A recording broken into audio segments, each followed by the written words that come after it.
Hey guys, tonight we begin with the twisted theatrics of the Roman Colosseum, where fairness was optional, lions were hungry, and subtlety was thrown into the arena alongside prisoners. Picture this. You're standing in the blazing afternoon sun of ancient Rome, watching a gladiator with 30 victories under his belt face off against a baker holding a wooden spoon. The crowd of 50,000 is roaring, Emperor Domitian is leaning forward in his marble seat, and you're probably wondering how humanity ever convinced itself this was entertainment rather than elaborate torture with tickets.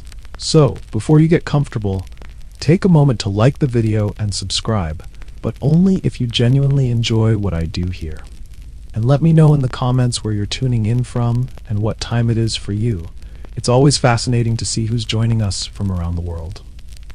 Now, dim the lights, maybe turn on a fan for that soft background hum, and let's ease into tonight's journey together.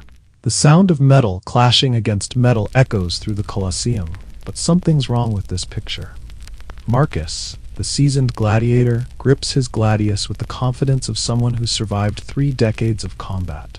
Across from him, Gaius the baker clutches a wooden spoon like it might transform into a weapon through sheer desperation.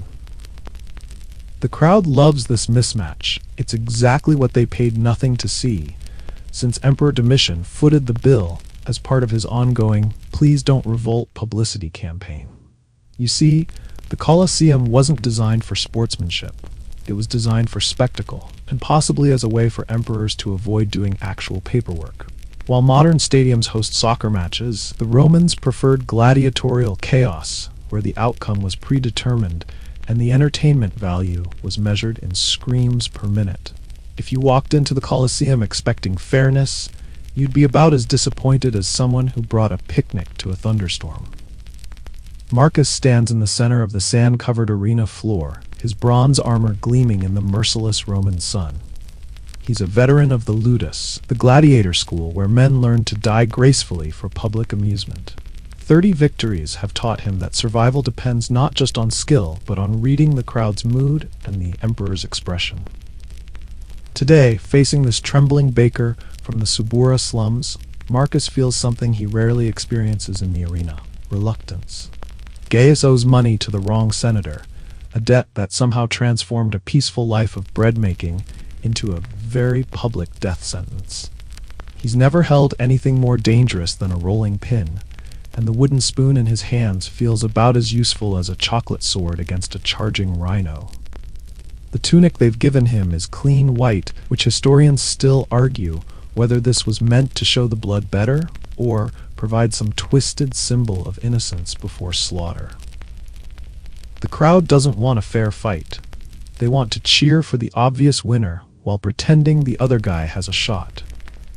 It's the ancient Roman version of watching a squirrel try to drive a chariot.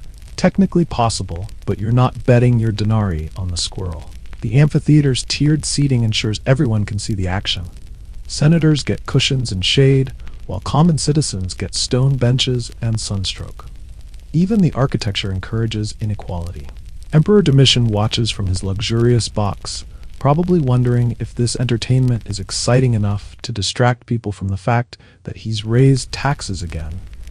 The imperial thumb holds the power of life and death, but first, the gladiators must provide sufficient drama. Marcus knows this dance well. He must make the fight look competitive without actually being in danger, while Gaius must somehow survive long enough to earn either mercy or a dramatically satisfying death.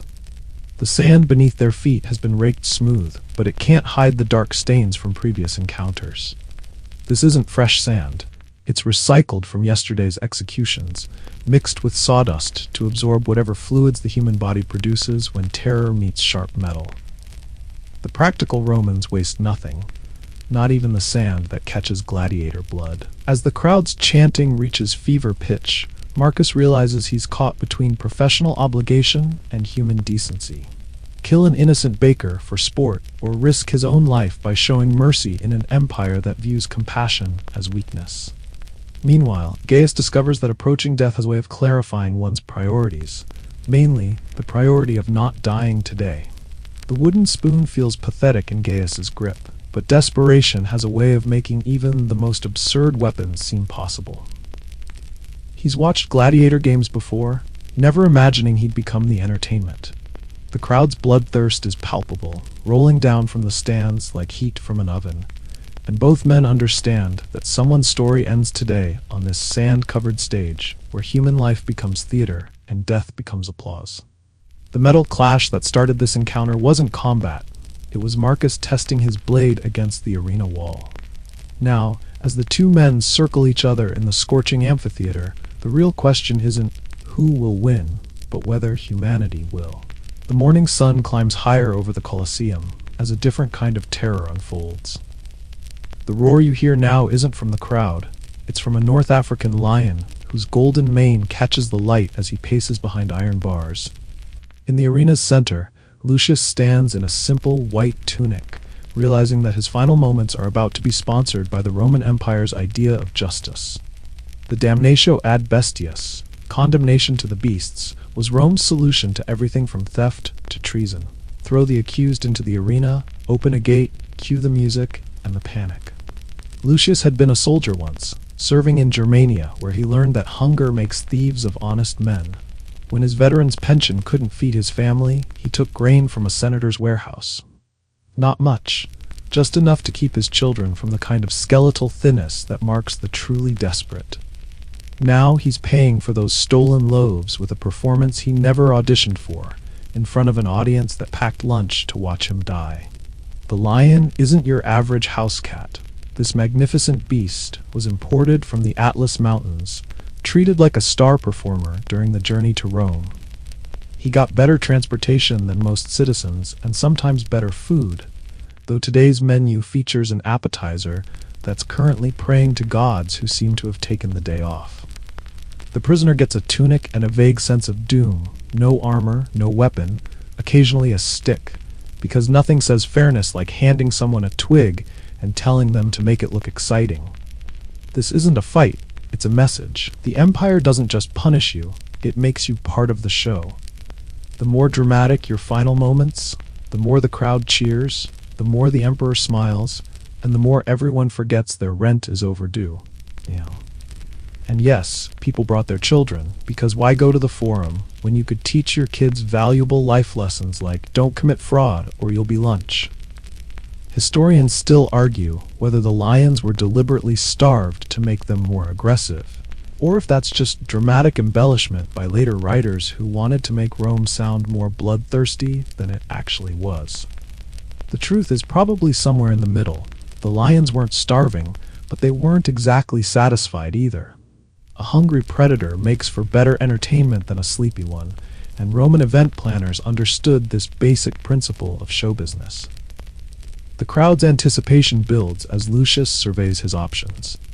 The arena walls are too high to climb, designed specifically to prevent this exact escape attempt. The sand under his feet has been carefully prepared, deep enough to absorb blood, but not deep enough to hide in. Every detail of this space has been engineered for efficient public execution disguised as entertainment. It's like a death trap designed by someone with excellent project management skills and questionable morals. Lucius spots a drainage grate near the arena's edge, too small to escape through, but maybe large enough to... Well, it's not much of a plan, but it's better than standing still and hoping the lion decides to become vegetarian. The crowd notices his movement and cheers with the enthusiasm of people watching a sporting event where they know the score before kickoff. The gate mechanism creaks as attendants prepare to release the lion. These men have rehearsed this procedure countless times. They know exactly how long it takes for the beast to cross the arena, exactly when to open the gate for maximum dramatic effect. This is professional entertainment, complete with timing, staging, and special effects. The only thing missing is popcorn, though the Romans did sell honey cakes during intermission. When the gate finally opens, the lion emerges with the lazy confidence of an apex predator who's done this before. He's not particularly hungry. The beast masters know that a ravenous lion might finish the show too quickly. This cat is professional, understanding his role in the performance. He'll stalk, he'll pounce, and he'll provide the crowd with the spectacle they expect, but he won't rush through his lines. Lucius backs toward the arena wall, his mind racing through possibilities that all end the same way. The wooden stick they've given him feels like a cruel joke, about as useful as a feather duster against a thunderstorm. But sometimes desperation produces unexpected resourcefulness, and sometimes the condemned surprise everyone by refusing to die according to schedule. The crowd falls silent for a moment as predator and prey size each other up. This is the moment when entertainment becomes reality, when the show stops being funny and starts being final. In that silence, you can almost hear the collective intake of breath from 50,000 spectators who are about to witness something that will either be forgotten by dinner time or remembered for the rest of their lives. The lion takes a step forward, and Lucius realizes that all his years of military training never covered this particular battlefield scenario. But soldiers learn to improvise. And today's lesson is about to be taught by a very patient, very professional cat who's surprisingly good at his job. The afternoon sun beats down on the Colosseum as the arena transforms into something that would make modern theater directors weep with envy and horror. You're witnessing the Fatal Charades, Rome's ingenious fusion of mythology, execution, and performance art. A condemned prisoner stands on a wooden platform 30 feet above the arena floor, wearing fake wings constructed from feathers and wax. He's been cast as Icarus in a production where the ending is guaranteed to be historically accurate, and everyone knows Icarus doesn't fly. The prisoner's name is lost to history, but his crime was probably something mundane: theft, desertion, or simply being in the wrong place when the authorities needed someone to fill today's entertainment quota. Now he's dressed in a costume that cost more than most Romans earned in a month, preparing to reenact a myth where the protagonist definitely dies at the end. The irony isn't lost on the crowd, who appreciate good storytelling even when it comes with a body count. This isn't random cruelty disguised as culture. It's carefully planned cultural programming designed to educate the masses about mythology while simultaneously demonstrating what happens to people who displease the state. The Romans loved their myths, and they especially loved the ones where mortals learned painful lessons about respecting divine authority. Today's lesson plan includes Icarus flying too close to the sun, except the sun is gravity and the wings are props. The platform creaks under the prisoner's weight as he looks down at the arena floor far below. The fake wings feel exactly as flight-worthy as you'd expect fake wings to feel, which is to say they feel like an elaborate costume designed by someone with a twisted sense of humor. Behind him, guards with spears ensure that hesitation isn't an option. You can jump, or you can be pushed, but standing still isn't on today's menu. Historians still argue whether these fatal charades were meant to be taken seriously as religious ceremonies, or if everyone understood them as elaborate executions with theatrical flair. The evidence suggests that most Romans saw them as a combination of both, justice served with a side of classical education. It was like getting your vegetables and dessert at the same time, if your vegetables were executions and your dessert was mythology. In other parts of the arena, stagehands are preparing the next act. Another prisoner is being fitted with chains for his starring role as Prometheus, complete with a very real eagle that's been trained to be interested in human liver. A third unfortunate soul practices his lyre for his upcoming performance as Orpheus, where his musical career will be cut short by lions who apparently aren't music lovers. The crowd watches with the mixed fascination and discomfort of people who know they're seeing something spectacular and morally questionable. This is high-budget entertainment that makes modern special effects look subtle. When the prisoner playing Icarus finally falls, and he will fall, because that's how the story goes, the audience will cheer not just for the accuracy of the mythology, but for the craftsmanship of the production. The wooden wings attached to the prisoner's arms are actually quite beautiful, crafted with the attention to detail that Roman artisans brought to everything from architecture to instruments of execution. The feathers are arranged in natural patterns, the wax is applied with artistic precision, and the overall effect is convincing enough that for a moment you might almost believe in the possibility of human flight. But physics remains unimpressed by Roman engineering. and gravity continues to work exactly as advertised. The prisoner looks down at the sand below, the same sand that caught gladiator blood this morning and will catch his bones this afternoon. The arena workers have thoughtfully raked it smooth, not out of aesthetic preference, but because a level surface makes cleanup easier.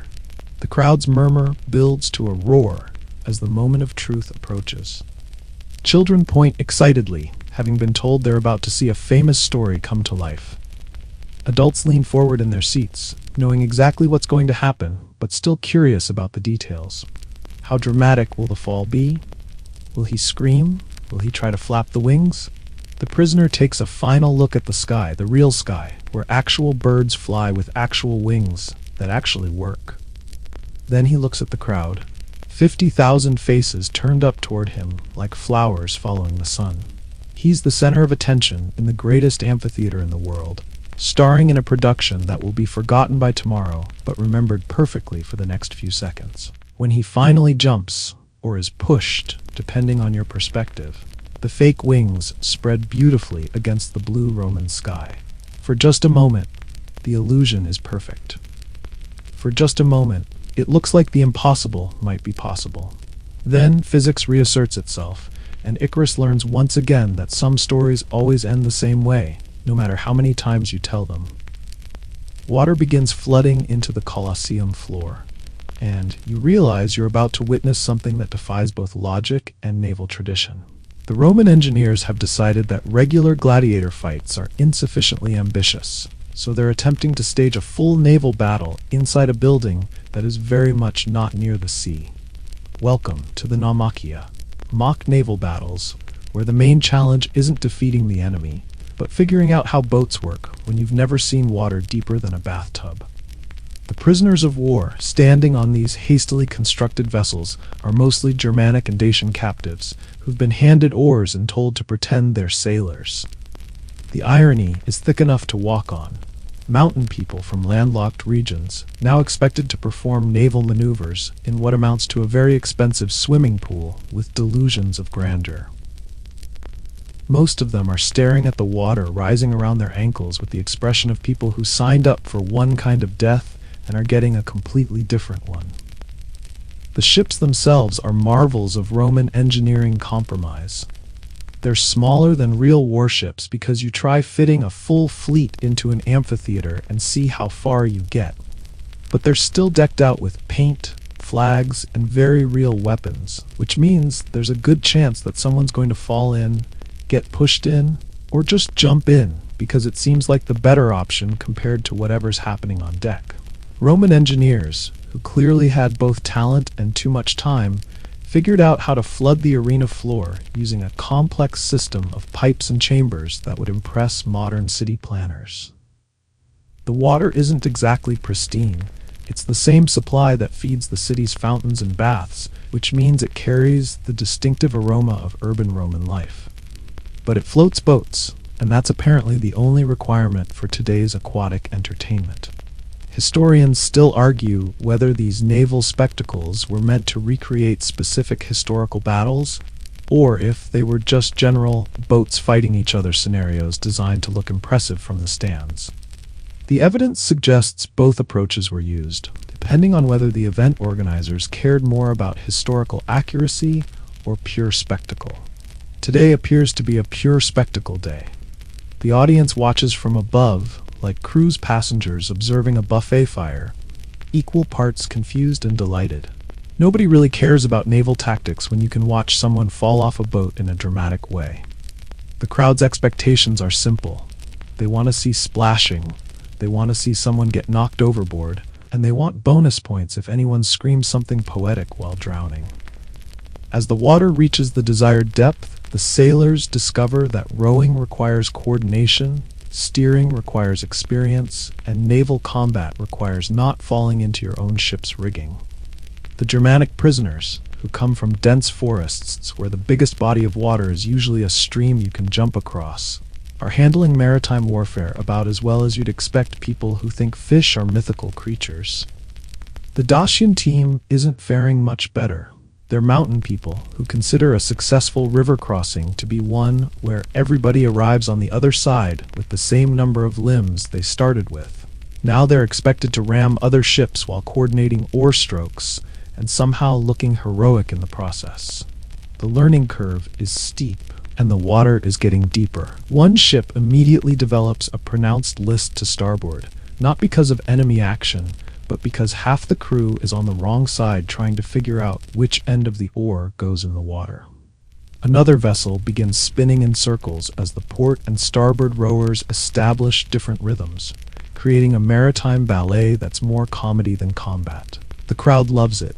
This is exactly the kind of organized chaos they came to see. The weapons add an element of genuine danger to the proceedings. While the seamanship is amateur hour, the swords and spears are professional grade. This means that even if nobody knows how to properly ram an enemy vessel, they can still cause considerable damage through the time-honored tradition of poking each other with sharp objects while trying not to fall overboard. Water sloshes against the arena walls as the mock battle begins in earnest. Ships collide not through tactical planning, but through navigational incompetence. Warriors leap from deck to deck, though whether this represents boarding actions or desperate escape attempts depends largely on your perspective. The splash effects are spectacular, even if the maritime strategy is questionable. Eventually, Roman practicality reasserts itself. When it becomes clear that the prisoners are more likely to drown from confusion than die gloriously in combat, professional beast handlers and arena staff have to intervene with poles and ropes. The crowd finds this anticlimactic, but the alternative is explaining to the emperor why his expensive naval battle turned into an accidental mass drowning. 50,000 voices rise as one in the Colosseum, creating a sound that could probably be heard in Gaul if the wind was right. The gladiator match has ended, and now comes the moment that transforms spectators into judges. The crowd-sourced life-or-death decision that makes modern democracy look positively restrained. Quintus lies wounded, but breathing in the blood-soaked sand, looking up at Emperor Trajan's imperial box, where a single gesture will determine whether he sees another sunset or becomes fertilizer for next season's arena flowers. The defeated gladiator has fought well enough to earn consideration, which in Roman terms means he provided sufficient entertainment value to justify the cost of keeping him alive. This isn't about mercy in any modern sense. It's about return on investment. Quintus represents months of training, proper nutrition, and professional coaching. Killing him wastes that investment unless his death provides more entertainment value than his continued existence. The crowd's reaction splits along predictable lines. The patricians in the good seats, who can afford to be magnanimous with other people's lives, generally favor mercy for gladiators who display proper Roman virtues like courage and skill. The plebs in the upper tiers, who came for blood and spectacle, tend to vote for whatever option involves the most dramatic conclusion to today's entertainment. You can see the democratic process in action as thousands of thumbs point in various directions, creating a forest of digits that would confuse even the most experienced Roman pollster. The famous thumbs up means death, thumbs down means life interpretation has been challenged by modern historians, who point out that Roman gesture language was more complex than a simple binary choice. Some sources suggest that a hidden thumb meant mercy, while an extended thumb meant death, like a sword being drawn or sheathed.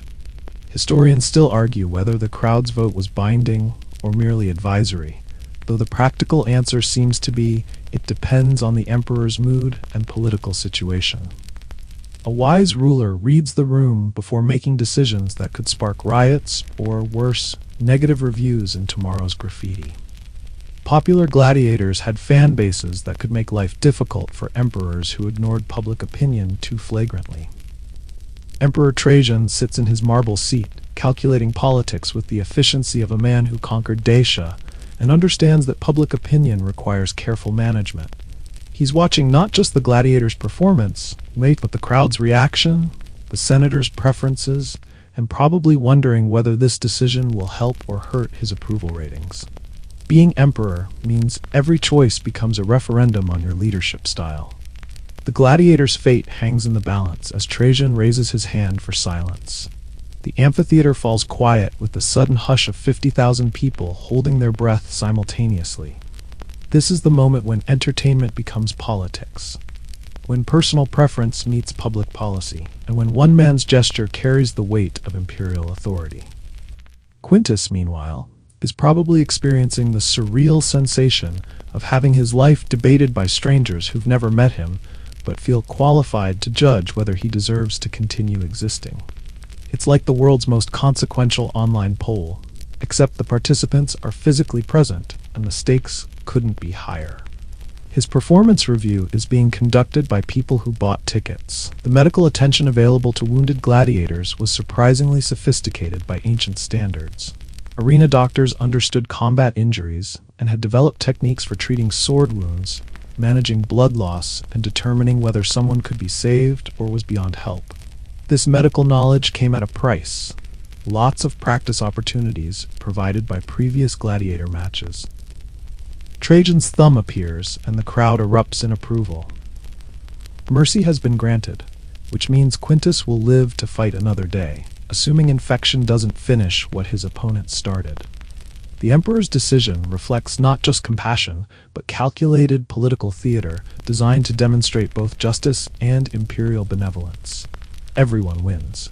The gladiator keeps breathing, the crowd feels involved in governance, and Trajan looks like a reasonable ruler.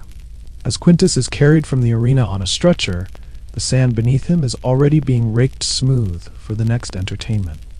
The dark stains disappear under fresh sand, the blood-soaked earth is turned and leveled, and within minutes the arena floor looks ready for whatever spectacle follows.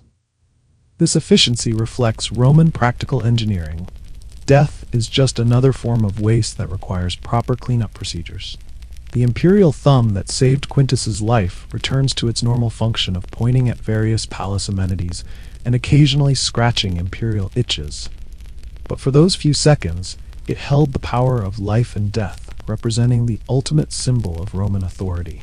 In an empire built on the principle that might makes right, even gestures carry the weight of absolute power over human existence.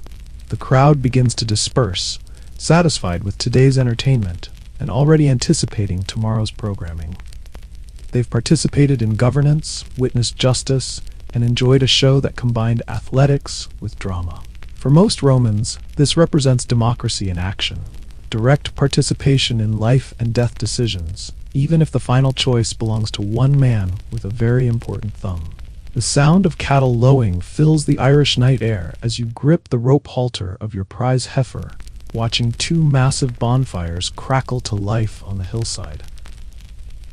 Tonight is Beltane, April 30th, in the year 400 CE, and the Druids have declared that every animal in the village must pass between these flames for purification and protection. You're starting to wonder if this is divine intervention or elaborate livestock torture, because your cow clearly has opinions about walking through fire corridors, and none of them are positive. The rolling hills of Ireland stretch out under a canopy of stars, painted silver by moonlight that makes the ancient stone circles look like sleeping giants.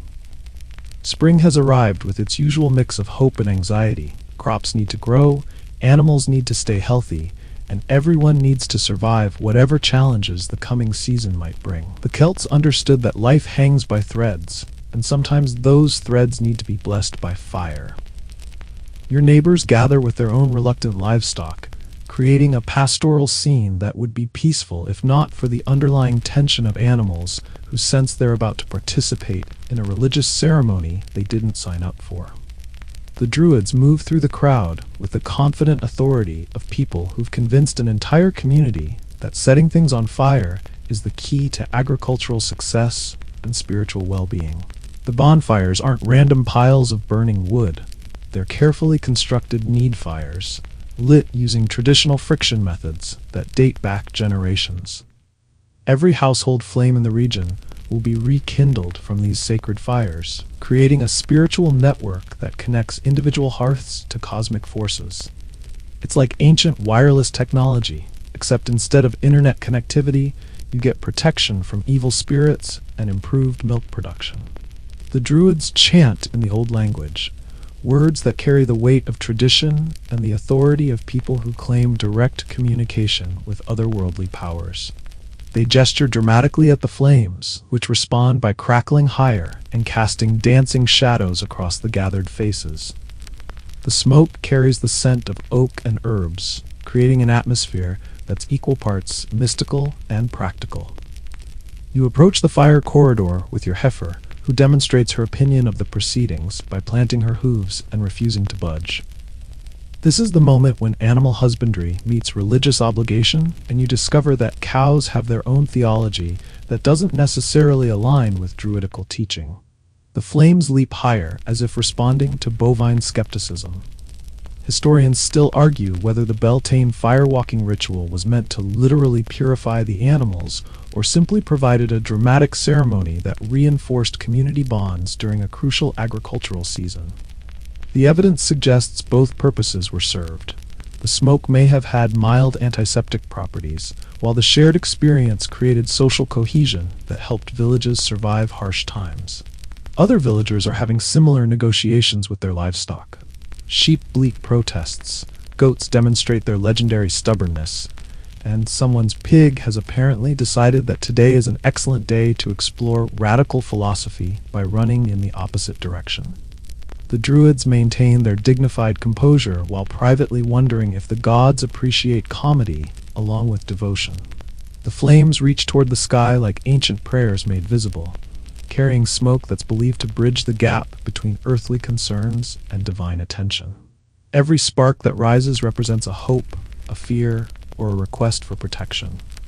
The fire doesn't just burn, it communicates, translating human anxiety into a language the gods supposedly understand and appreciate. When your heifer finally agrees to walk between the fires, you feel the heat on your face and smell the singeing of animal hair. The experience is intense, primal, and somehow reassuring. Whether through divine intervention or psychological comfort, the ritual creates a sense of protection and community participation that helps face whatever challenges await in the months ahead. Couples jump over smaller flames together, binding their love with shared risk and dramatic flair. Solo dancers leap through fire corridors, hoping to attract divine matchmaking or at least impress potential partners with their flame-jumping skills. The whole celebration becomes a mixture of religious ceremony, agricultural insurance policy, and community social event. As the fires burn down to glowing embers, villagers collect the sacred ash to scatter in their fields, spreading the blessing of flame across the land where crops will grow and animals will graze. The ritual transforms fire into fertility, danger into protection, and individual anxiety into collective hope. You lead your newly purified heifer home through the Irish countryside, past ancient stone monuments that have witnessed countless Beltane celebrations. The cow seems calmer now, either blessed by divine intervention or simply relieved that the fire-walking portion of her evening is complete. Tomorrow, you'll tend your fields and animals with the confidence that comes from proper spiritual preparation, whether or not the gods were actually paying attention tonight. In the marble chamber of a Persian fire temple, a flame has been burning continuously for 300 years, tended by priests who understand that letting it die would be roughly equivalent to cosmic malpractice. You watch as Magi priest Darius carefully feeds sandalwood to the sacred fire, each piece placed with the precision of someone who knows that this flame represents not just heat and light, but the very essence of truth and divine order in the universe. Welcome to Zoroastrianism, where fire isn't just useful, it's literally God's presence on earth. The Persian Empire sprawls across continents, but its spiritual heart beats in temples like this one, where eternal flames serve as cosmic anchors, keeping the universe properly organized. The fire before you isn't just any fire, it's Atar, the living symbol of Ahura Mazda's divine truth, carefully maintained by priests whose job description includes prevent the apocalypse through proper fire management. No pressure there. Darius moves through his daily rituals with the methodical care of someone whose mistakes could theoretically unravel reality. He's been guardian of this particular flame since his predecessor died, and before that, the flame was tended by his predecessor's predecessor, creating an unbroken chain of firekeeping that stretches back further than anyone's great-grandfather can remember. The flame must never go out, never be polluted, never be disturbed. Basically, it's the world's most high-maintenance house guest. The temple architecture channels sunlight and airflow to support the sacred fire while protecting it from wind, rain, and overly enthusiastic worshippers who might accidentally contaminate it with their breath. Every detail has been designed by people who understood that spiritual engineering requires the same attention to detail as regular engineering, except with more prayers and considerably higher stakes. Worshippers enter the temple seeking purification and blessing, bringing offerings of wood and precious resins that will feed the flames. They approach with the reverent caution of people who understand they're in the presence of divinity made manifest. The fire doesn't just burn, it judges, purifies, and serves as a direct communication line to cosmic headquarters.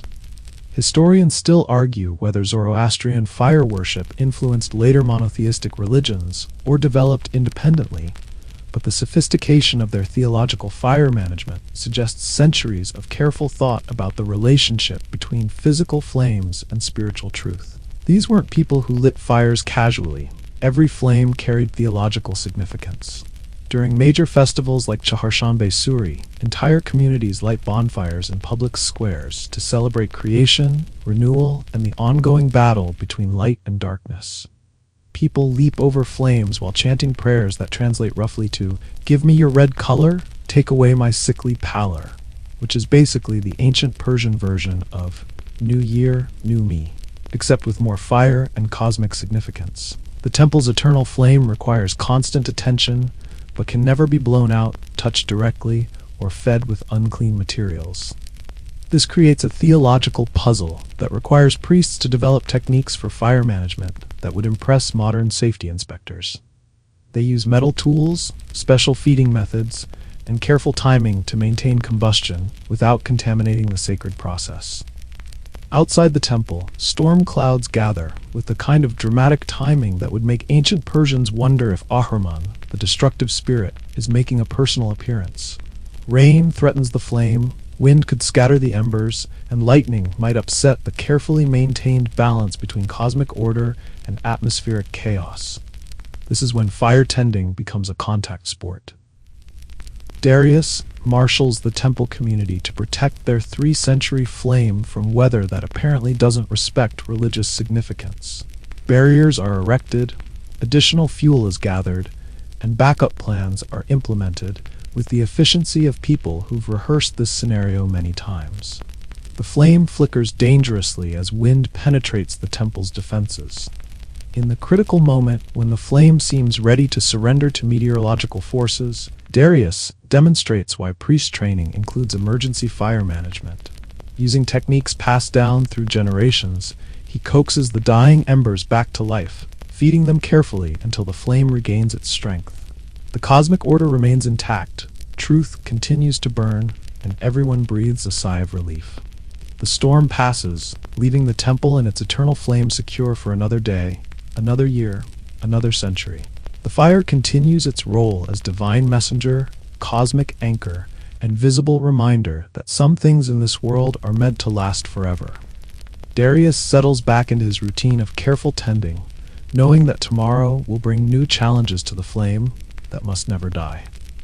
As worshippers return to offer thanksgiving for the flame's survival, the temple fills with the scent of burning sandalwood and the sound of prayers carried upward on rising smoke.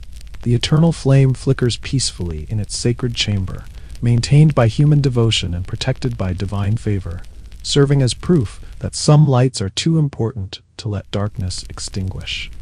The night streets of Athens echo with the sound of running feet and labored breathing as young athlete Alexios stumbles on loose stones, his torch flame guttering dangerously in the Mediterranean breeze. You can see the terror in his eyes, not the fear of losing a race, but the dread of being the runner who lets the sacred fire die during the most important relay in the Greek calendar. This is the Lampidodromia, the torch race, honoring Prometheus, where speed matters less than keeping divine fire alive long enough to reach its destination.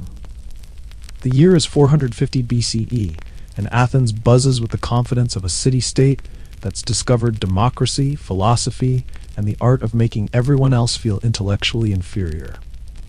Tonight's torch race wins through streets where Socrates might be annoying people with questions, and Pericles is probably planning his next inspiring speech about Athenian superiority. But right now, the focus is on a group of young men carrying flaming sticks through the darkness like the world's most dangerous relay team.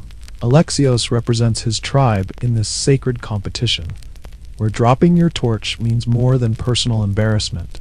It means failing the gods, disappointing your ancestors, and possibly explaining to very angry Athenians why you couldn't manage to keep fire burning while running. The torch in his hand weighs more than just wood and flame.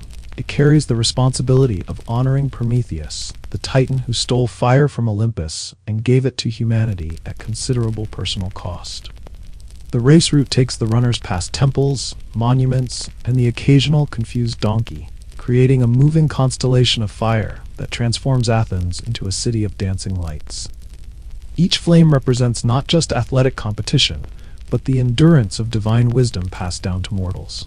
The runners aren't just carrying torches, they're carrying the metaphorical fire of knowledge, civilization, and humanity's greatest theft from the gods.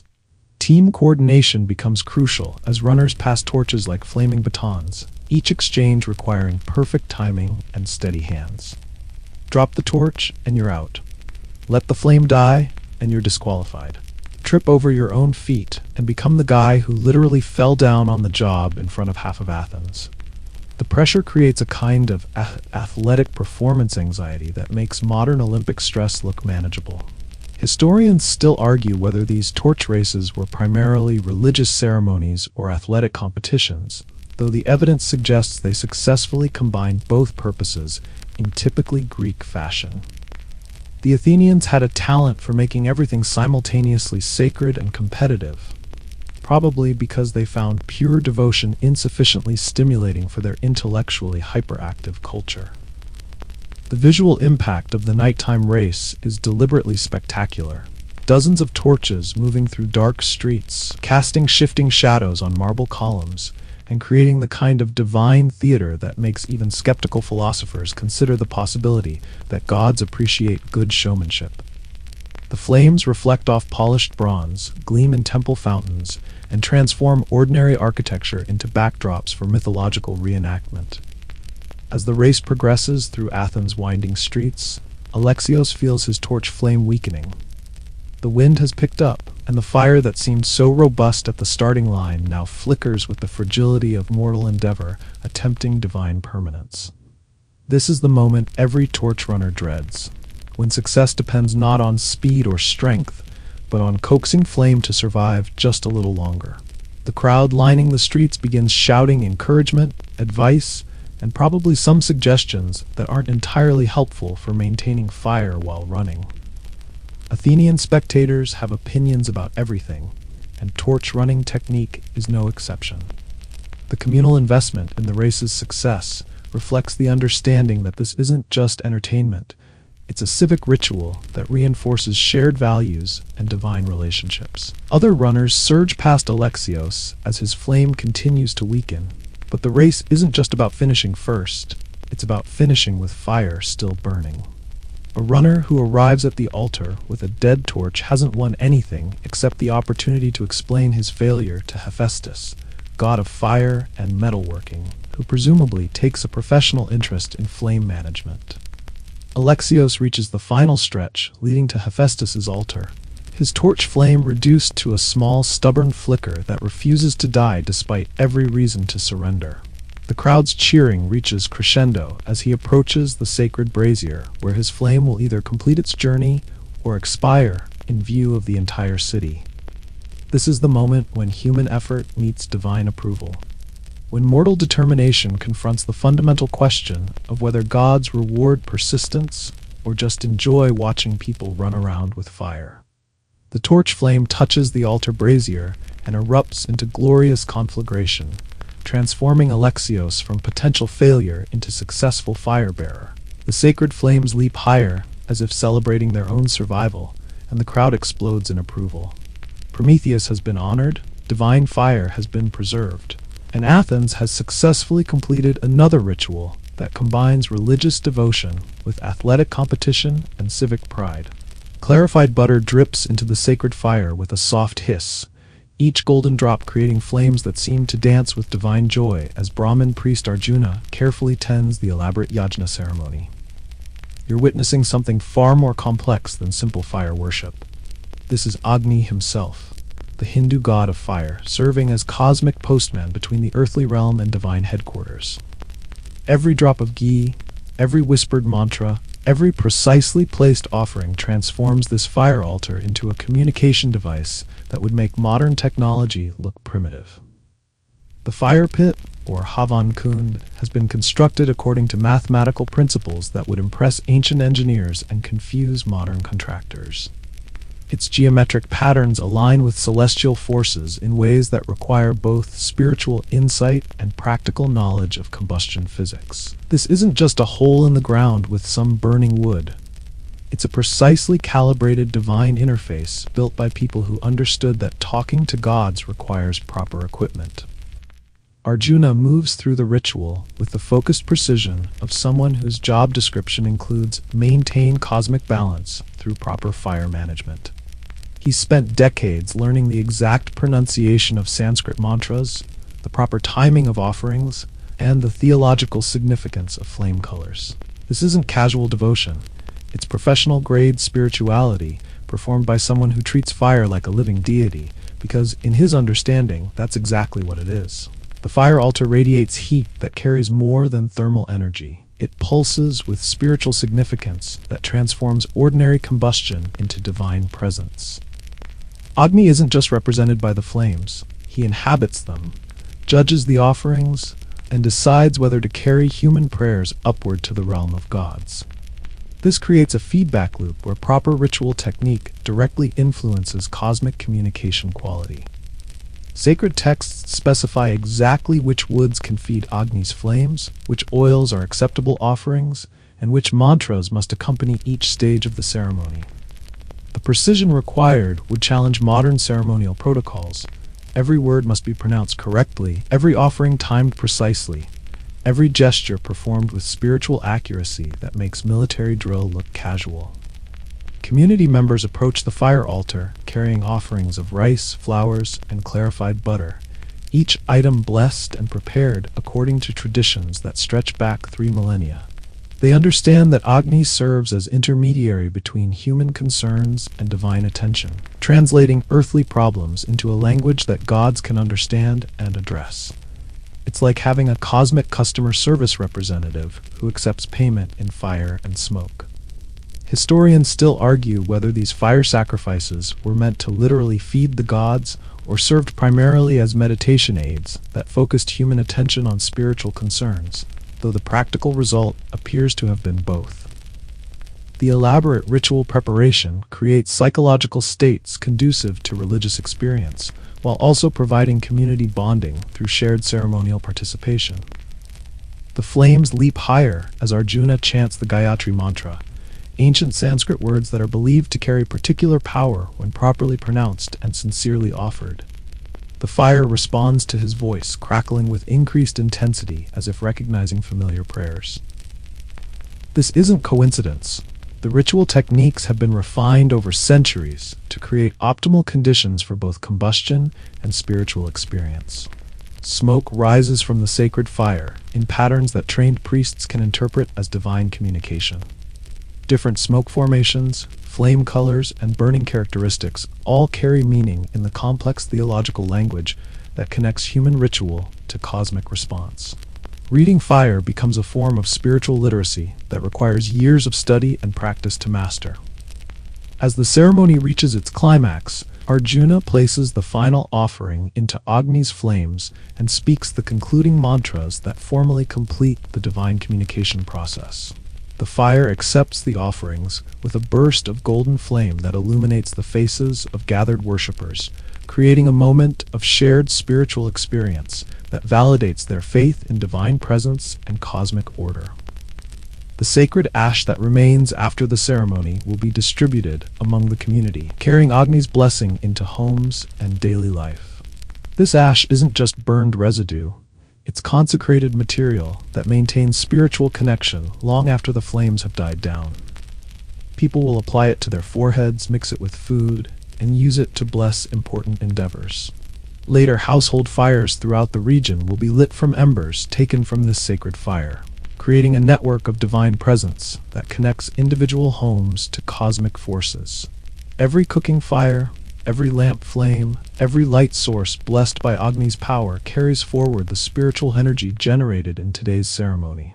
The sacred fire spreads its influence through practical daily applications. As evening settles over ancient India, the yajna fire burns down to glowing embers that continue to radiate both heat and spiritual significance. Arjuna maintains his vigil, understanding that his role as fire priest extends beyond ceremony into ongoing cosmic responsibility. The flames may diminish, but Agni's presence continues, ready to receive tomorrow's offerings and carry forward the eternal conversation between human devotion and divine attention. All fires across the Aztec Empire have been extinguished, plunging Tenochtitlan into a darkness so complete that you can almost feel the weight of cosmic uncertainty pressing down on 1,000,000 anxious souls. Tonight marks the end of the 52-year calendar cycle, when the very survival of the sun, and therefore existence itself, depends on a single ceremony involving heart sacrifice and divine fire-making. The high priest stands atop the sacred hill of Huichlan, preparing to determine whether tomorrow will bring sunrise or eternal night. The year is 1507 CE, and the magnificent city of Tenochtitlan spreads below like a jeweled web across the lake, its canals and pyramids now invisible in the unprecedented darkness. Every household fire has been doused, every temple flame extinguished, every torch and brazier deliberately snuffed out in preparation for this cosmic gamble. The silence is deafening. No cooking fires crackle, no torches illuminate walkways, no sacred flames dance in temple chambers. The assembled crowd represents every level of Aztec society, from noble Tecutli to common Macehualtan, all united in the understanding that tonight's ceremony will either renew the world or end it permanently. They've spent days preparing for this moment, fasting, destroying household goods, confessing sins, and generally behaving like people who believe the universe might cease to exist if the ritual fails. The psychological pressure would make modern stress management professionals reach for very strong medicine. At the ceremony's center lies the chosen sacrifice, a young warrior captured in recent battles who's been informed that his heart will serve as the universe's restart button. The theological logic seems brutal to modern sensibilities, but the Aztecs understood cosmic maintenance as requiring the most precious possible offering, human life transformed into divine fuel for solar renewal. The victim's cooperation isn't really optional, though the priests prefer willing participation for optimal spiritual results. The high priest raises the obsidian knife that will perform the heart extraction, its volcanic glass edge sharper than modern surgical steel. This isn't random violence disguised as religion. It's carefully choreographed cosmic engineering performed by people who believe that improper technique could literally prevent the sun from rising. The precision required would challenge modern cardiac surgeons, except they're not trying to keep the patient alive. Historians still argue whether the Aztecs genuinely believed the sun required sacrifice to continue functioning, or whether the ceremony served primarily as political theater designed to reinforce imperial authority through spectacular religious drama. The evidence suggests that most participants took the cosmic implications seriously, while understanding the political benefits of public demonstrations of divine favor. The moment of sacrifice arrives with surgical precision and theological purpose. The priest's obsidian blade opens the victim's chest cavity and removes the still beating heart, which becomes the first fuel for the new fire. This isn't symbolic offering. It's literal divine feeding, transforming human life into cosmic energy through ritual that combines surgery, theology, and pyrotechnics in ways that would horrify and fascinate modern audiences. The fire drill apparatus is positioned over the victim's open chest, and priests begin the friction process that must create flame from wood and divine sacrifice. This is the moment of ultimate cosmic tension. Either fire springs to life, confirming divine approval and solar renewal, or it fails, suggesting that the universe has rejected the offering and chosen to end existence. No pressure at all. Smoke begins to rise from the fire drill as friction creates the first sparks in the cavity where a human heart recently beat. The crowd holds its breath as tiny flames flicker to life, fed by materials both sacred and horrifying. The fire catches, grows stronger, and suddenly blazes with divine authority that proclaims cosmic renewal and solar resurrection. The universe has accepted the sacrifice and agreed to continue functioning for another 52 years. From this single flame, torches are lit and carried by swift messengers throughout the empire, racing to rekindle every extinguished fire before dawn breaks. The sacred flame spreads from temple to temple, household to household, creating a network of renewed light that banishes the cosmic darkness. Every flame lit from this new fire carries the blessing of successful cosmic renewal and divine approval. As the new fire spreads across Tenochtitlan, the city transforms from dark uncertainty to brilliant celebration. Temple braziers blaze to life, household cooking fires resume their comforting glow, and torch-lit processions wind through streets that just hours ago lay in apocalyptic darkness. The cosmos has been successfully rebooted, the sun will rise tomorrow, and civilization can continue for another calendar cycle. The high priest watches the spreading flames with the satisfaction of someone who's just prevented universal destruction through proper ritual technique. His cosmic responsibilities are complete for another 52 years, though he'll spend that time preparing for the next renewal ceremony. The new fire burns on, carrying forward the divine energy that powers the sun, sustains life, and proves that some religious ceremonies have stakes that extend far beyond personal salvation. Scribes with measuring ropes approach your field along the Nile, and you know with sinking certainty that harvest season has just become tax season. The floodwaters have receded, leaving behind the rich black silt that makes Egypt the breadbasket of the ancient world. But now comes the inevitable reckoning, determining exactly how much of your grain belongs to the divine pharaoh, and how much you might be allowed to keep for trivial purposes like feeding your family through the next year. The year is 2000 BCE, and the concept of taxation as divine obligation has been refined to an art form by a civilization that treats their king as a living god, whose financial needs automatically become cosmic imperatives. You stand in your field watching the scribes unfurl their knotted measuring ropes, knowing that this moment will determine whether you eat well this winter or discover new depths of creative meal planning using whatever grain they allow you to retain. The scribes themselves represent the pharaoh's administrative machinery, educated men who can read, write, and calculate with the precision necessary to extract maximum revenue while keeping the agricultural system functioning.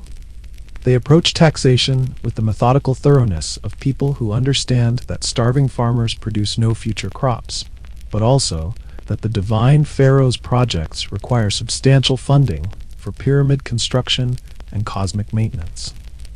Your field stretches along the fertile Nile floodplain, dark earth that yesterday seemed like abundant blessing, but today feels more like evidence against you in the upcoming negotiations. The measuring process isn't arbitrary.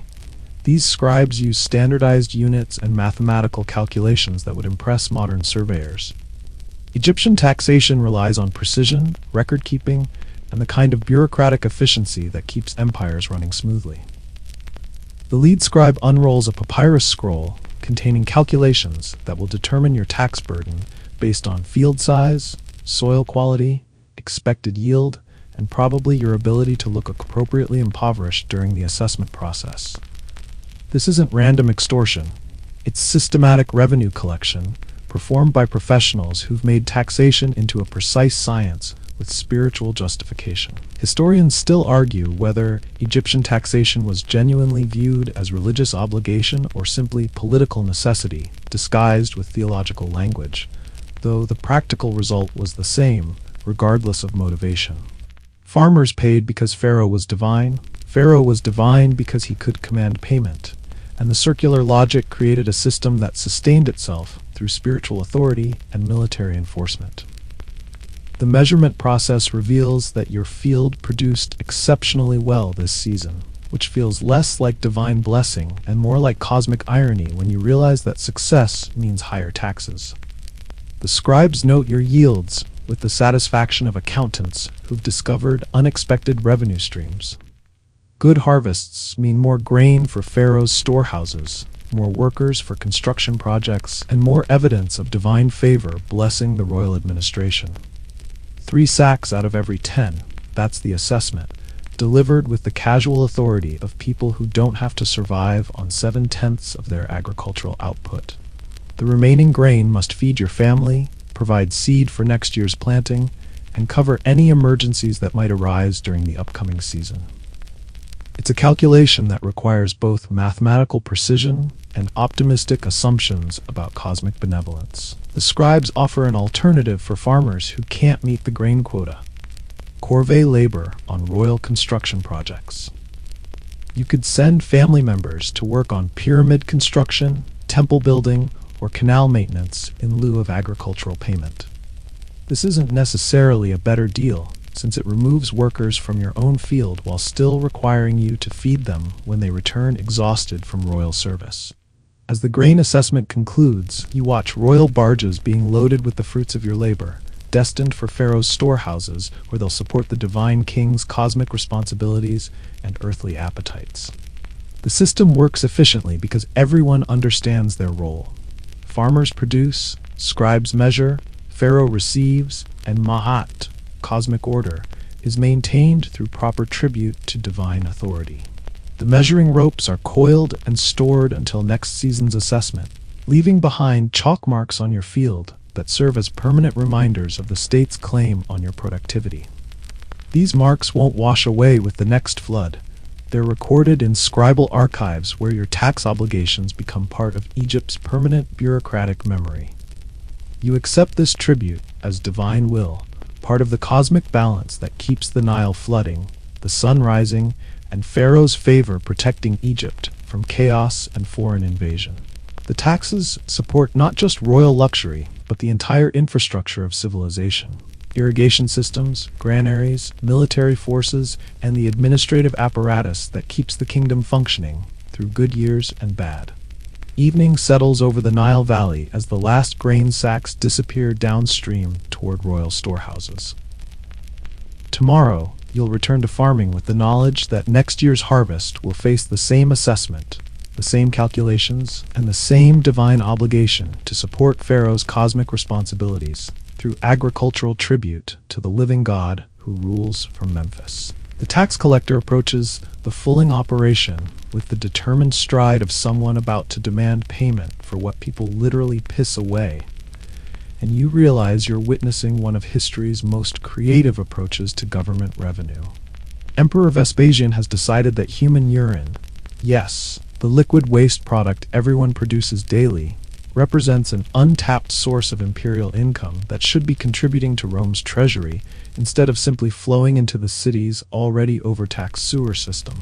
The year is 70 CE, and Rome operates on the principle that anything with economic value can and should be taxed, regardless of how that value originated or where it's been stored. The fulling industry depends on human urine for its ammonia content, which bleaches clothing and processes leather with chemical efficiency that would impress modern industrial chemists. Vespasian, being both practical and financially motivated, saw this business model and thought, why isn't the empire getting a cut of the piss profits? You watch as Phalanca workers, the people who clean and process textiles using urine-based solutions, prepare to explain their business model to imperial tax assessors who probably never expected their career to involve evaluating the market value of bodily waste. The economic logic is sound, even if the raw materials come from sources that require careful marketing to maintain customer dignity. The tax collector examines the collection vessels with the professional detachment of someone who's learned not to ask too many questions about the origin stories of various revenue streams. Roman taxation operates on pure pragmatism. If it generates income, it generates taxes, regardless of whether the underlying business involves products that polite society prefers not to discuss in detail. Vespasian's son Titus approaches with the expression of someone who's been asked to discuss family business that pushes the boundaries of imperial dignity. The conversation that follows will become legendary, though probably not for reasons that royal image consultants would recommend. Titus questions the wisdom of taxing human waste, suggesting that some revenue streams might damage the imperial brand. The emperor responds with a demonstration that would become famous throughout the empire and echo through history classrooms 2 millennia later. Vespasian takes a gold coin, presumably one paid as urine tax, and holds it under his son's nose with the casual confidence of someone making an important philosophical point about the relationship between money and its origins.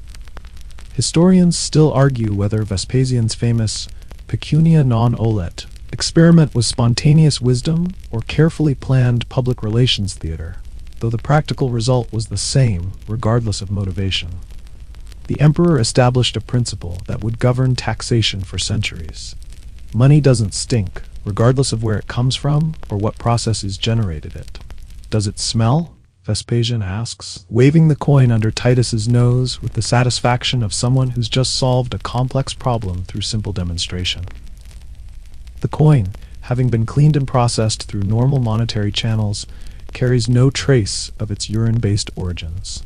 The gold gleams innocently, free from any aromatic evidence of its journey through Rome's waste-to-wealth industrial process. Titus concedes the point with the grudging acceptance of someone who's just learned that imperial finance operates according to principles that prioritize results over processes. The urine tax stands, establishing precedent for creative revenue generation that would inspire tax collectors throughout the empire to discover new sources of imperial income in previously overlooked economic activities. The Phalanca workers pay their assessment with the resignation of people who understand that successful businesses inevitably attract government attention, especially when those businesses operate with profit margins that suggest untapped revenue potential. Their urine-based cleaning operation continues, now with the added overhead of imperial taxation, but also with the legitimacy that comes from official recognition. The practical implications extend far beyond this single business transaction. Vespasian's urine tax becomes part of Roman legal precedent, establishing the principle that economic value determines tax liability regardless of social attitudes toward the underlying commercial activity. This creates a system where innovation and efficiency are rewarded through taxation, rather than discouraged through moral judgment. As the tax collector completes his assessment and moves on to other businesses, the fulling operation resumes its normal activities, with the knowledge that their industry now contributes directly to imperial revenue and the broader infrastructure of Roman civilization. The urine they collect will continue cleaning togas and processing leather, but now it also funds roads, aqueducts, and the military forces that protect Roman commerce. The coins generated by urine taxation flow into the imperial treasury, where they become indistinguishable from revenue derived from more conventional sources. Gold from waste collection pays for the same infrastructure projects, military campaigns, and public works as gold from mining, trade, or conquest. Money, as Vespasian demonstrated, truly doesn't retain the aromatic memory of its origins. Evening settles over Rome as the city's complex economy continues generating wealth through countless commercial activities, some more socially acceptable than others. The urine tax stands as testament to imperial pragmatism, a reminder that successful empires find revenue wherever value exists, regardless of whether that value comes from sources that require diplomatic language to discuss in polite company. A messenger arrives at your tributary city-state with a painted codex that might as well be a death warrant wrapped in pretty pictures. It shows the tribute demands for this year, and the list makes your stomach drop faster than a sacrificial victim off a temple pyramid. 200 jaguar pelts, 8,000 cocoa beans, 40 bundles of precious Quetzal feathers, and enough other exotic items to stock a luxury market that apparently exists somewhere in the clouds above Tenochtitlan. The year is 1500 CE, and your city exists in the shadow of the Aztec Empire, which has perfected the art of systematic wealth extraction disguised as religious obligation and political honor. The Calpixque, imperial tax collectors, who combine the roles of accountant, diplomat, and barely concealed threat. Spread the codex across a mat woven from materials you'll probably be required to provide as tribute next season.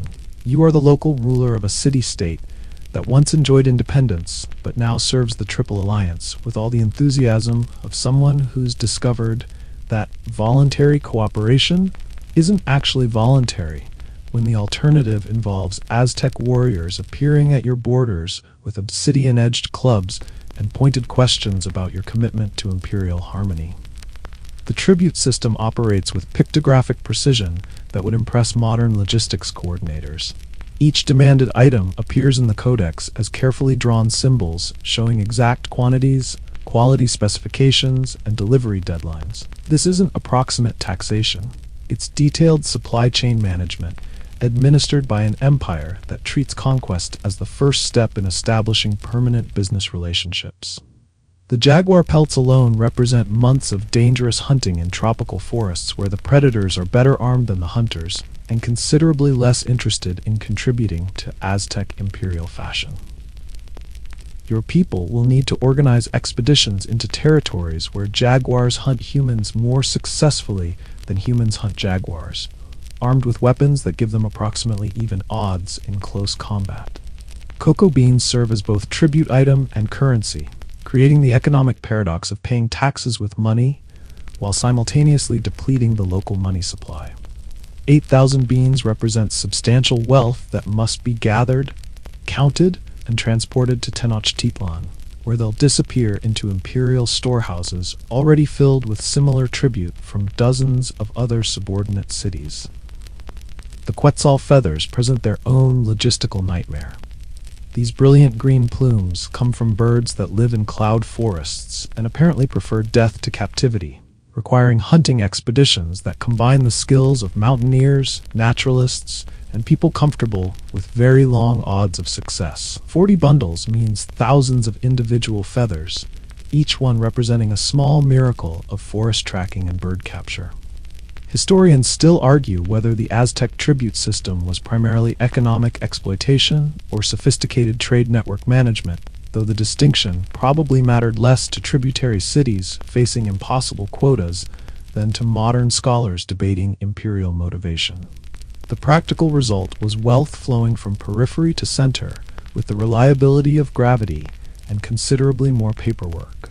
The Calpixque explain the delivery schedule with the patient authority of people who've had this conversation many times and understand that compliance isn't really negotiable. Transport to Tenochtitlan must be organized, routes planned, and security arranged for valuable cargo that will attract attention from bandits, competing city-states, and anyone else who might prefer to redirect Aztec tribute toward their own treasuries. As the deadline approaches, your city transforms into a logistics operation that would challenge modern supply chain managers. Hunting parties depart for jaguar territory, trading expeditions negotiate for cocoa beans, and specialized collectors venture into cloud forests pursuing birds that evolution designed specifically to avoid capture by humans with tribute quotas. The final desperate weeks bring the community together in shared panic as impossible demands create the need for creative solutions. Some items must be acquired through trade, others through treaties with neighboring cities, and a few through the kind of last-minute miracles that desperate people somehow achieve when the alternative is explaining failure to imperial officials who measure success in delivered goods rather than good intentions. Tribute Day arrives with the punctuality of cosmic judgment, and the assembled goods represent months of community effort, economic sacrifice, and logistical achievement that transforms your city-state into a temporary museum of Mesoamerican luxury items. Jaguars' pelts gleam in the sunlight, cocoa beans fill countless baskets, and Quetzal feathers create rainbow displays that would impress Aztec nobility if they weren't busy calculating next year's tribute increases. The successful delivery demonstrates your city's continued loyalty and productive capacity, while also reinforcing the tributary relationship that keeps Aztec armies focused on other conquest targets. The tribute bundles disappear into imperial transport networks, bound for Tenochtitlan, where they'll join similar wealth from across the empire in supporting the cosmic responsibilities and earthly appetites of the Triple Alliance. Your community celebrates survival and compliance, while already beginning preparations for next year's tribute demands, which will inevitably require the same impossible logistics, creative resource gathering, and community-wide effort that transforms taxation into collective endurance test, administered by an empire that measures loyalty in delivered luxury goods. The Imperial Salt Commissioner arrives at your village with the casual authority of someone about to declare that your family's traditional livelihood is now a capital crime, and you realize that the Tang dynasty has discovered a revenue stream so essential that controlling it justifies threatening execution for unauthorized mineral extraction. Private salt production, the process your grandfather taught your father who taught you, is now punishable by death, transforming neighborhood salt makers into criminals overnight through the magic of imperial monopoly legislation. The year is 758 CE, and China operates under economic principles that would make modern monopoly regulations look like gentle suggestions. The salt monopoly represents the Tang government's solution to funding massive military campaigns, bureaucratic expansion, and imperial projects that require revenue streams more reliable than agricultural taxation. Salt, being essential for food preservation and human survival, creates the perfect captive market for state-controlled pricing. You watch imperial bureaucrats post official notices declaring that salt production, distribution, and sale now fall under exclusive state control, administered by commissioners who combine the roles of business manager and enforcement officer. The language is bureaucratic, but the message is clear. Continue your family salt business and face penalties that make tax evasion look like a parking violation. The economic logic behind salt monopolization would impress modern business strategists if those strategists were comfortable with business models that included judicial execution as a customer retention strategy. Salt represents daily necessity that creates inelastic demand. People need it regardless of price, making a deal for state revenue generation through controlled supply and artificially inflated costs. Your family's traditional salt-making operation, evaporating seawater in shallow pans, mining rock salt deposits, or extracting brine from wells, suddenly transforms from legitimate business into illegal contraband production. The same techniques your ancestors used for generations now carry penalties severe enough to discourage even the most entrepreneurial spirit from competing with imperial salt distribution. The imperial commissioners establish official salt distribution points where government-produced salt is sold at prices that reflect not just production costs, but also the overhead of maintaining monopoly enforcement, funding military campaigns, and supporting the bureaucratic apparatus required to control mineral extraction across an empire that spans continents. Historians still argue whether the Tang salt monopoly was primarily motivated by revenue needs or represented early experiments in state-controlled economic planning, though the practical result was the same, regardless of ideological justification. Citizens paid inflated prices for essential commodities while the government collected revenue that funded imperial expansion and administrative growth. The price difference between black market salt and official government salt creates economic pressure that transforms ordinary citizens into criminals through pure financial necessity. When legal salt costs 3 times what illegal salt costs, and your family budget can't absorb the markup, the choice becomes risking execution or watching your food preservation budget consume your entire income. Underground salt networks develop with the efficiency of any black market, where demand exceeds legal supply and profit margins justify significant risks. Secret production sites, clandestine distribution networks, and encrypted communication systems emerge to serve customers who need salt but can't afford government monopoly pricing or moral objections to state-controlled mineral extraction. The enforcement crackdown arrives with military precision and bureaucratic thoroughness that demonstrates why challenging imperial monopolies requires more than entrepreneurial spirit. Raids target suspected production sites, investigations trace distribution networks, and punishments provide public examples of what happens when private citizens compete with state-controlled industries. A local salt producer, someone you've known since childhood, faces execution for salt smuggling, a crime that didn't exist until the government decided that mineral extraction required imperial supervision. The trial demonstrates that imperial law operates according to principles where economic necessity provides no defense against monopoly violation, regardless of family tradition or community need. The harsh punishment imposed serves dual purposes, eliminating competition while providing dramatic demonstration of state power that discourages future violations. Public executions for salt production send clear messages about the relationship between individual economic activity and imperial authority, establishing precedents that will govern Chinese taxation for centuries. Your village complies with the salt monopoly through reluctant acceptance of economic reality rather than enthusiastic support for state-controlled mineral extraction. Legal salt becomes a budget line item that competes with other necessities, while illegal salt becomes a risk that few families can afford to take given the enforcement consequences. The salt tax revenue flows into imperial treasuries where it funds armies, infrastructure projects, and the administrative apparatus required to maintain monopoly control over essential commodities. The system works efficiently because it taxes something people cannot avoid purchasing, creating reliable income streams that support imperial expansion and bureaucratic growth. As evening settles over the Chinese countryside, your family adapts to the new economic reality where salt, the mineral that preserves food and sustains life, has become a controlled substance regulated by imperial commissioners who measure success in revenue collected rather than communities fed. The salt monopoly stands as testament to state power over the most basic aspects of daily survival.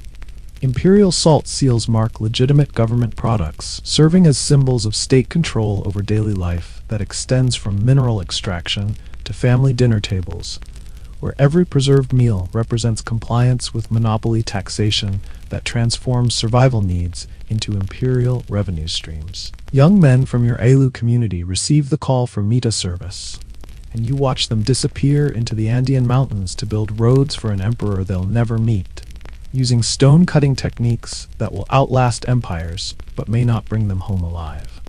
The Inca system of labor taxation transforms entire populations into rotating construction crews, creating infrastructure that spans continents while systematically depleting local communities of their strongest workers. The year is 1400 CE, and the Inca Empire operates without money, markets, or written language, yet manages to mobilize human resources with efficiency that would impress modern project managers if those managers were comfortable with labor recruitment systems that don't include employee choice or workplace safety regulations. The Mita represents taxation through time and muscle rather than currency, creating the largest construction workforce in pre-Columbian America. Your role as AU leader involves organizing community contributions to imperial labor demands while somehow maintaining enough workers to keep local agriculture, crafts, and infrastructure functioning. It's like running a staffing agency where the client is an empire. The job assignments involve dangerous mountain construction, and refusing contracts isn't really an option given the Inca military's persuasive recruitment techniques. The work assignments arrive with imperial authority that transforms community members into specialized labor units. Road builders, bridge constructors, agricultural terracing teams, and mining crews who will spend months or years away from home contributing to infrastructure projects that serve imperial rather than local needs.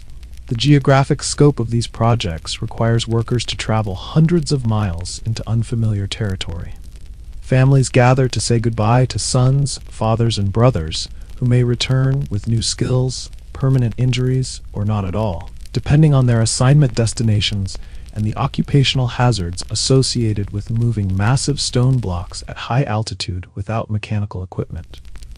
The emotional cost of Mita service extends beyond individual families to entire communities depleted of their most productive workers. The Inca road system being constructed by Mita labor will eventually span over 25,000 miles, connecting mountain peaks to coastal valleys through engineering that requires workers to cut paths through solid rock, build suspension bridges across impossible gorges, and create terraced highways that follow mountain contours with mathematical precision that defies both gravity and common sense.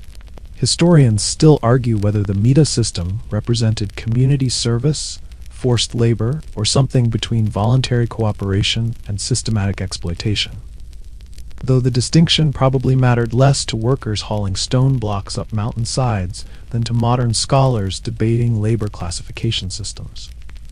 The practical result was infrastructure that lasted centuries, built by people who received food and basic necessities rather than wages. The organizational complexity of Mita mobilization would challenge modern logistics coordinators. Workers must be selected, trained, equipped, and transported to project sites while maintaining community functions and agricultural cycles.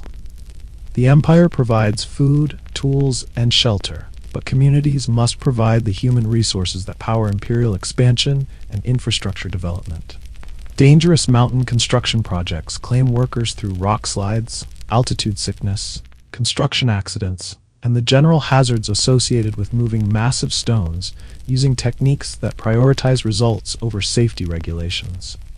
Some workers never return, and their families learn to accept loss as part of their contribution to imperial greatness and cosmic order.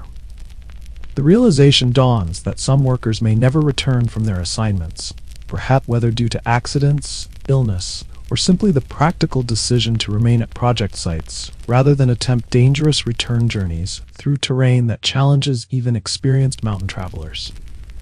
Communities must plan for permanent population loss disguised as temporary labor service.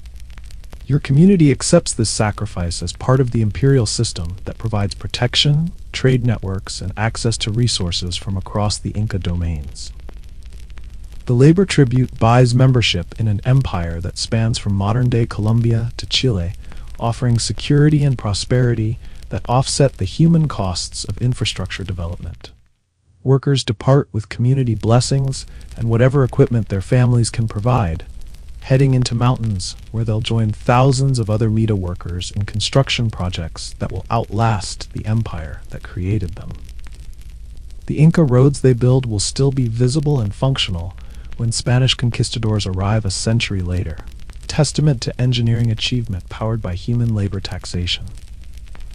The empire's infrastructure continues expanding through systematic mobilization of human resources that treats entire populations as renewable construction materials. Communities throughout the Inca domains contribute workers to projects that benefit imperial administration rather than local development, creating transportation networks that facilitate control and commerce but drain regional populations. As the Mita workers disappear into the Andean landscape, their families settle into the rhythm of communities operating with reduced population, while contributing to imperial projects they may never see or benefit from directly. The labor taxation continues, funding expansion that transforms the Inca Empire into a civilization built literally on the backs of its citizens. The roads built through Mita labor become symbols of empire constructed through human sacrifice, disguised as community service, creating infrastructure that enables imperial expansion while systematically depleting the communities that provide the labor force necessary for construction projects that span continents and outlast the civilization that conceived them. The dead warrior lies in his finest armor as if preparing for battle rather than burial, his polished sword placed in hands that will never again grip a weapon in this world, but might need them desperately in the next. You're witnessing the preparation of Jarl Bjorn for his journey to Valhalla, where Odin's Einherjar feast and fight in eternal cycles, training for Ragnarok while enjoying the kind of afterlife that makes modern retirement planning look insufficiently ambitious. Norway's fjords stretch beneath gray skies in this year of 950 CE, where death isn't considered an ending but a career change that requires proper preparation, appropriate equipment, and the kind of send-off that ensures favorable reception in whatever realm awaits beyond the final breath.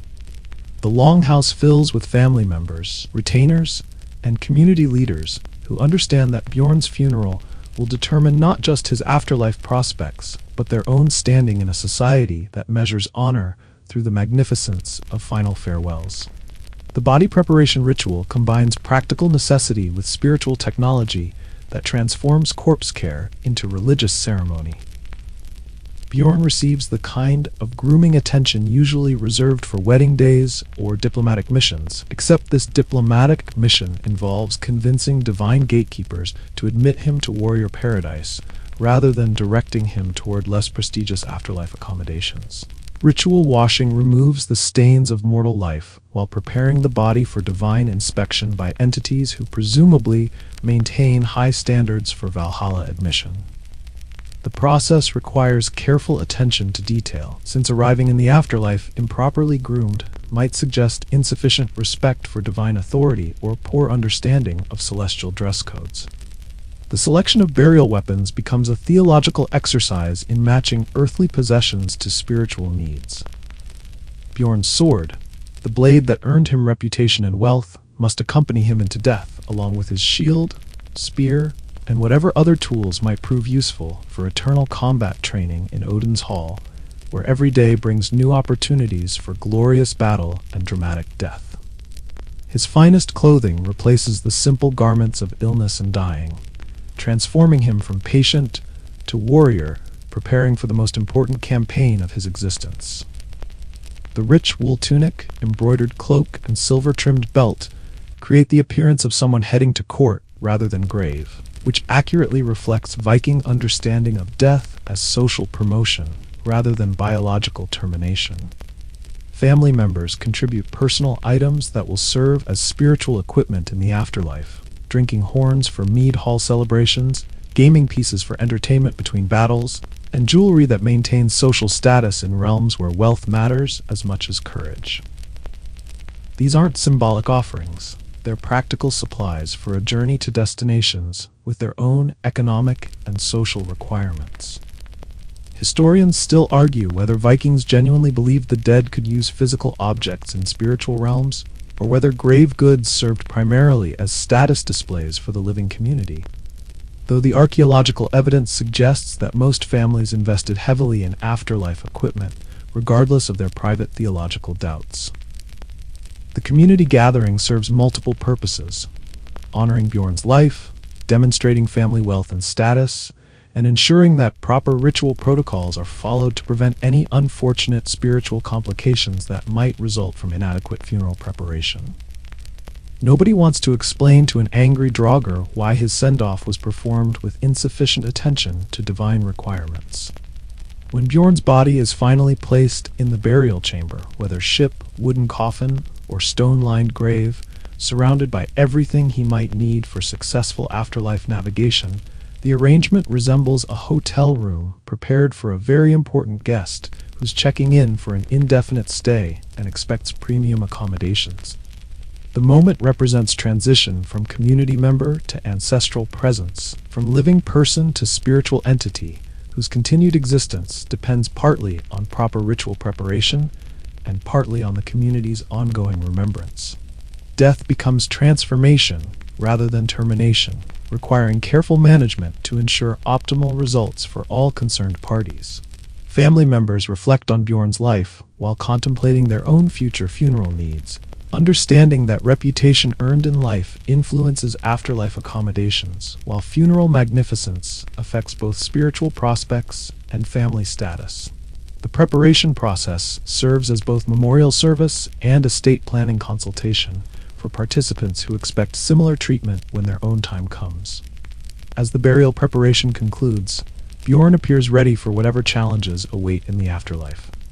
Armed with weapons for Valhalla's eternal battles, equipped with possessions for divine social interactions, and prepared for judgment by gods who value courage, honor, and appropriate attention to spiritual dress codes.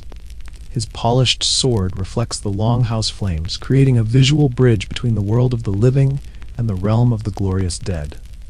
The community prepares for the funeral ceremony that will formally send Bjorn on his final journey, understanding that their efforts to honor him properly reflect not just love and respect, but practical concern for maintaining good relationships with someone who may soon have Odin's ear and influence over their own eventual afterlife prospects.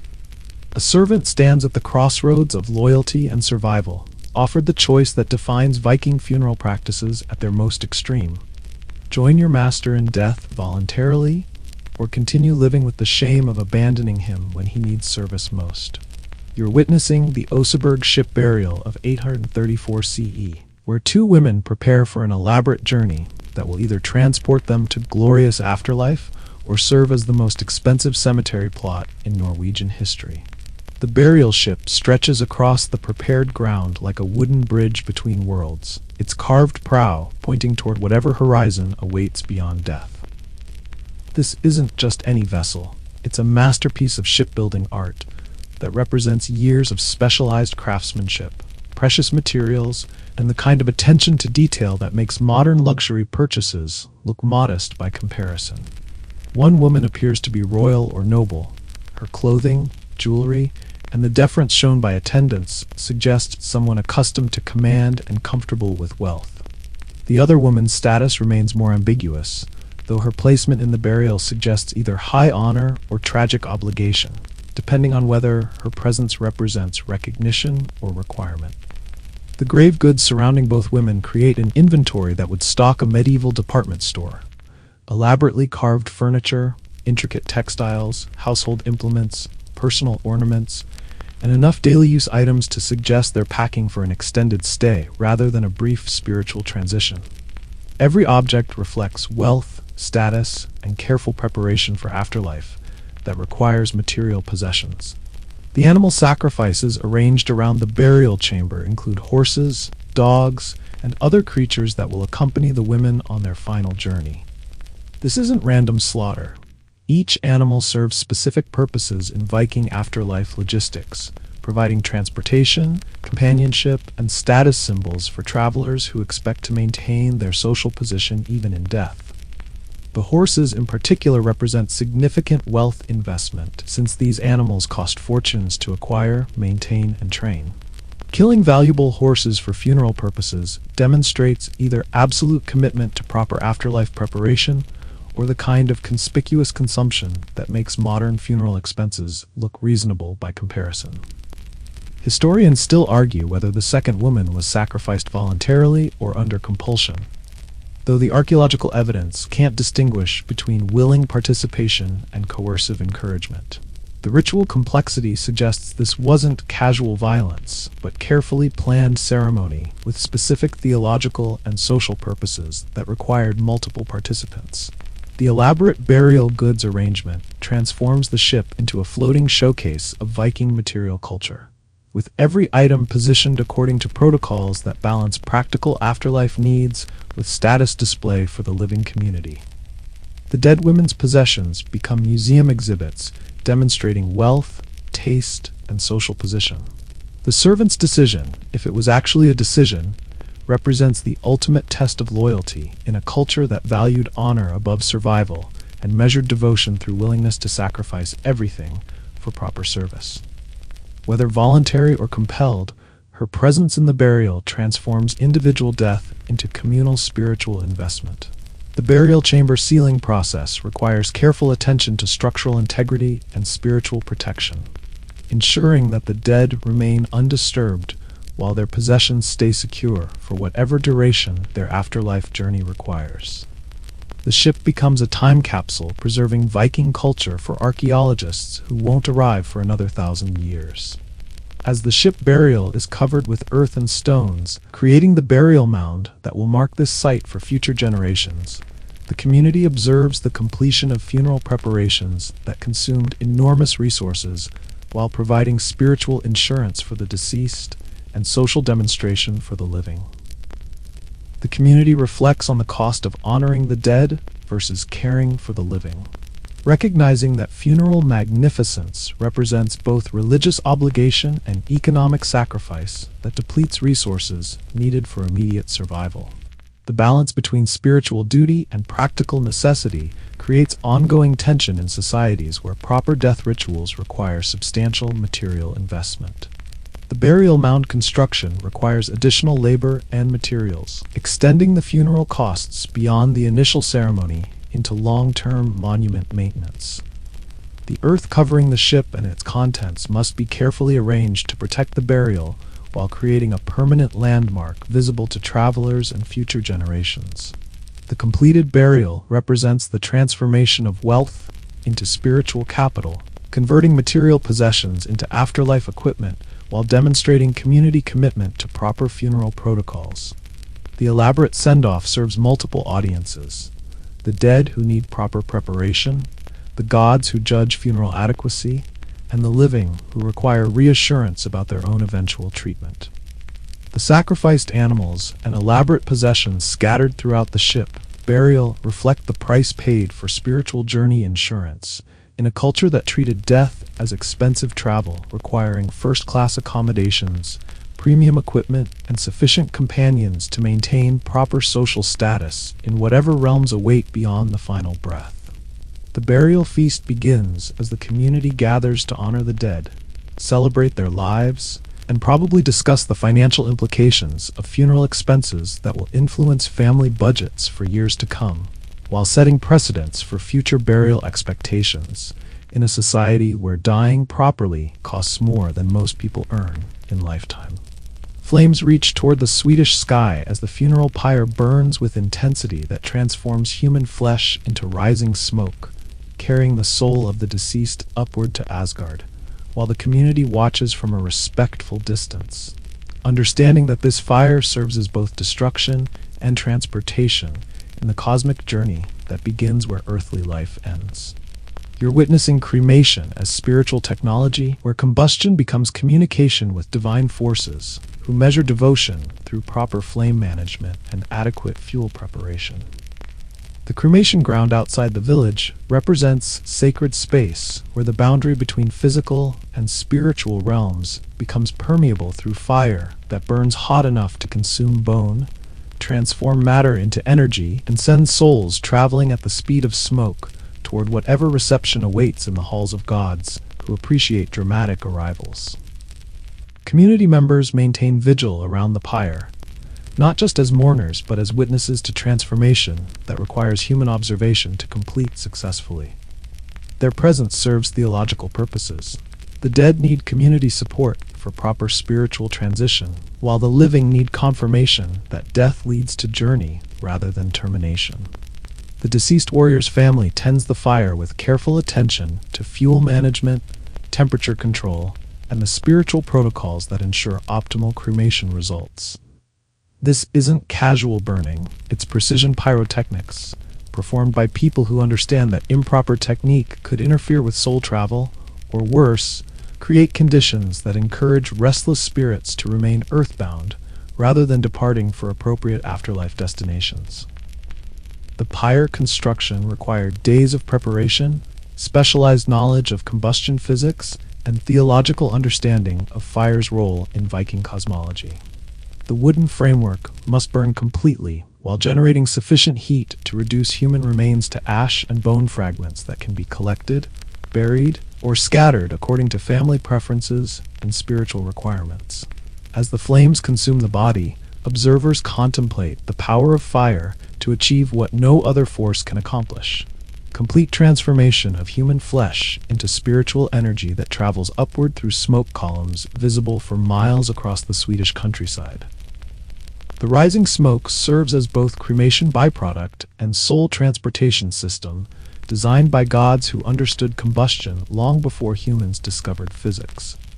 Historians still argue whether Viking cremation was motivated primarily by practical concerns about disease control and land use, or represented genuine belief in fire's spiritual transportation properties, though the ritual complexity suggests that most participants took the theological implications seriously, regardless of their private scientific skepticism. The highest point of the cremation arrives when flames reach maximum intensity, creating temperatures that modern crematoriums would respect and ancient observers interpreted as evidence of divine acceptance. The soul's release becomes visible through fire behavior that transforms ordinary combustion into spiritual communication between earthly mourners and celestial authorities. The community watches for signs that the cremation is proceeding according to divine approval, flame colors that suggest spiritual acceptance, smoke patterns that indicate successful soul departure, and burning characteristics that demonstrate proper ritual technique. Reading fire becomes a form of spiritual literacy that provides feedback on funeral performance and afterlife prospects. When the flames finally consume all combustible material, leaving behind glowing embers and bone fragments that represent the physical residue of human existence, the family collects cremation remains that will serve as permanent connection to the deceased. The ashes carry spiritual significance that outlasts the cremation ceremony, providing ongoing link between living and dead. The bone fragments and ash collection process requires careful attention to completeness and reverence, ensuring that no significant remains are left scattered on the cremation ground where they might be disturbed by weather, animals, or future funeral activities. The collected remains become relics that maintain family connections to ancestral spirits.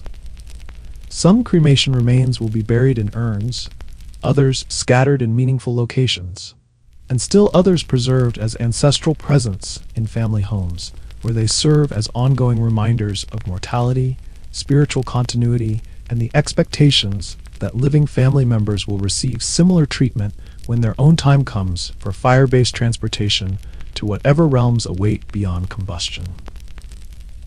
The cremation ground returns to normal appearance once the fire burns down completely, but the community carries forward the memory of successful spiritual transformation achieved through proper flame management.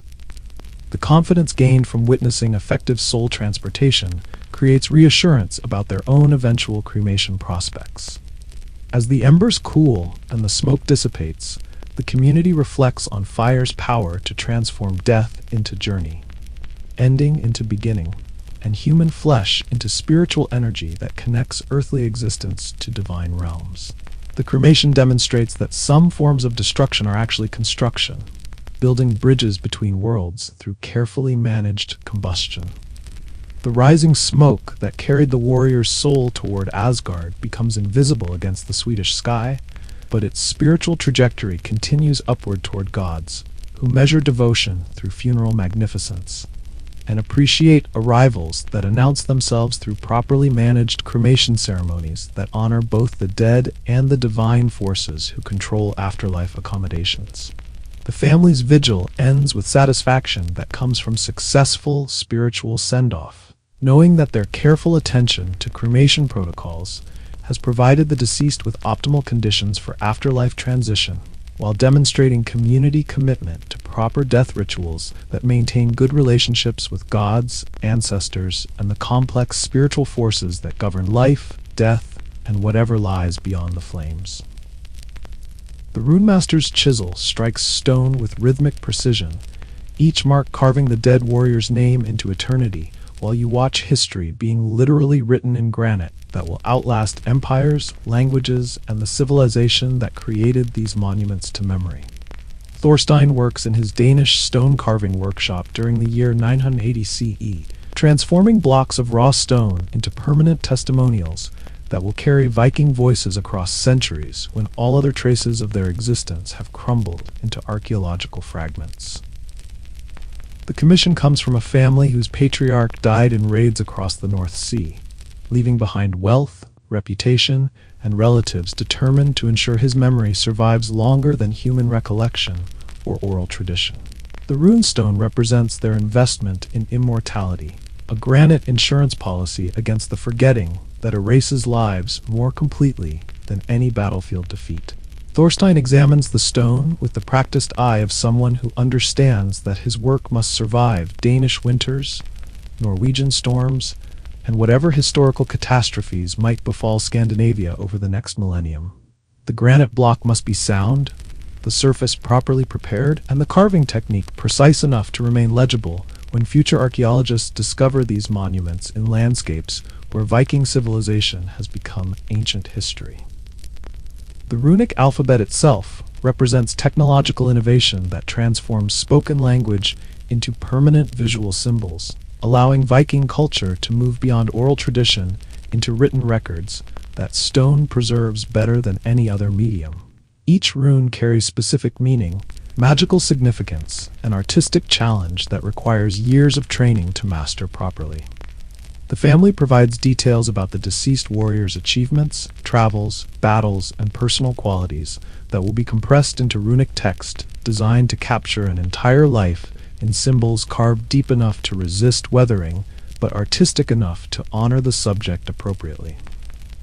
This isn't just record keeping, it's biographical sculpture that transforms individual existence into public monument.